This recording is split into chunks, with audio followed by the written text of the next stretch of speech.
So per manufacturer specs, you put the piranha plates at the edge every 6 inches.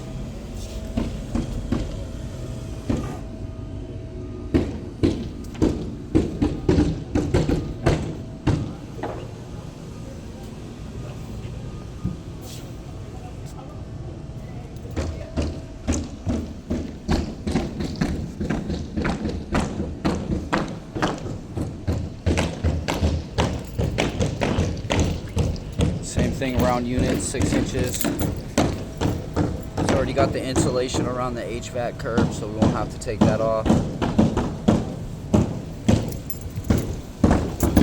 And then right before we go to put field wrap, we'll put a screw down, wrap it with the target, and put a field wrap with a clamp and some caulk on there. Same thing for this one.